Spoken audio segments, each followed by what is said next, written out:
Приветствую вас, зрители моего канала. История этого внедорожника началась, когда на Ульяновском автомобильном заводе только собирались производить УАЗ-469. Рано или поздно 469 модель УАЗа должна была устареть, и поэтому в середине 1970-х годов были подготовлены проекты будущего наследника, а позже и опытные образцы. Но затем работы свернули, и к проектам вернулись в 90-х годах. Именно в эти годы внедорожник УАЗ-3172 должен стать заменой устаревшему на тот момент УАЗу-469 в армии. Разработкой машины занимался Александр Петрович Щербаков. Новый автомобиль должен был превосходить предшественника по проходимости и вместимости, способный возить тонну груза или 10 человек в снаряжении. И в 1991 году первые экспериментальные машины были готовы. Основу конструкции базового шасси составляла мощная лонжеронная рама лестничного типа с параллельными лонжеронами в двух вариантах. Для многоцелевого капотного универсала с двигателем, смещенным относительно продольной оси вправо, но расположенным над передним мостом. Для санитарного бескапотного фургона с двигателем, смещенным назад относительно переднего моста и вправо относительно оси автомобиля. Передние и задние подвески зависимые, пружинные, с двумя продольными рычагами и одной поперечной штангой. Дополнительно переднюю подвеску снабдили стабилизатором поперечной устойчивости. Рулевое управление типа червяк-ролик без усилителя или винт-шариковая гайка с интегральным гидроусилителем. Под капотом автомобиля располагался силовой агрегат UMZ-421. Его объем составлял 2,9 литров, а мощность 105 лошадиных сил. Этот двигатель работал в паре с механической коробкой передач с центральным дифференциалом с блокировкой. На первых прототипах модели УАЗ-3172 блокировались также межколесные дифференциалы. Тормоза на всех колесах применили барабанные с плавающими колодками. Штатный усилитель тормозов был вакуумным, но при оснащении машин гидроусилителя руля прорабатывался гидравлический. Специально под редукторные мосты внешнего зацепления были разработаны новые 16-дюймовые колесные диски. УАЗ-3172 характеризовался наличием пятидверного мягкого кузова, дверьми верхней секции, которые при необходимости легко можно было снять, и откидной рейкой лобового стекла, и имел съемный брезентовый верх. Салон скомпонован довольно оригинально. Спереди было место для водителя и переднего пассажира. Второй ряд дверей вел не на заднее сиденье, установлено поперечно, а к двухместному откидному сиденью.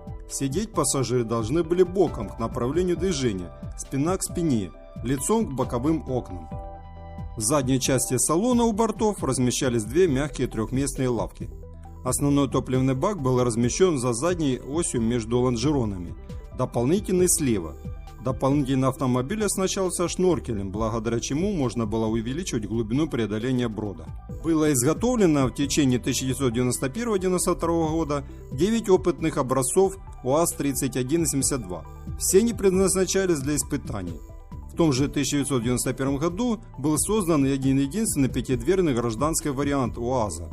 Он отличался от армейского варианта цельнометаллическим кузовом, другим дизайном, более роскошным салоном, удобными большими зеркалами заднего вида и так далее. Кроме того, гражданский внедорожник получил безредукторные мосты и сокращенный дорожный просвет до 220 мм. Двигатель установили UMZ-420 с электронным впрыском топлива. Рабочий объем 2,45 литров и мощностью 96 лошадиных сил. Испытания начались с внутризаводских, которые завершили в ноябре 1991 года. В целом УАЗы показали себя хорошо, но не обошлось и без недоработок. Особенно нарекания вызвали показатели устойчивости, уровень шума, надежность подвески, продольная жесткость кузова, работа стеклоподъемников и замков двери и так далее. В течение года шла работа над ошибками, и к октябрю 1992 года УАЗ был готов к государственным испытаниям, которые прошли с октября 1992 по сентябрь 1993 год. Внедорожник испытали в различных климатических условиях. УАЗы себя хорошо чувствовали и в грязи, снеге, и в болотистой местности.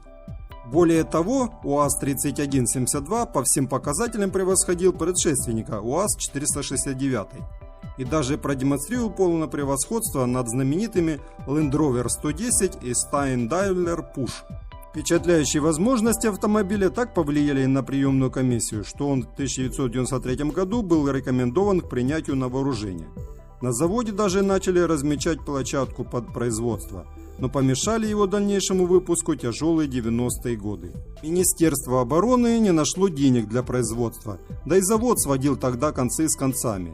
К тому же в тот период завод занимался разработкой с заводом ВАЗ УАЗ-3160, предполагавшей максимальную унификацию с 469, который и получил дальнейшее развитие и производство под названием УАЗ-3163 Патриот. А проект УАЗ-3172 был похоронен, так и не дождавшись серийного производства. И оставшиеся автомобили заняли свое место в музее. И если мой ролик вам понравился и был полезен, ставьте лайки, подписывайтесь на мой канал. Также приветствуются ваши комментарии под видео. Желаю всего вам хорошего. Пока-пока.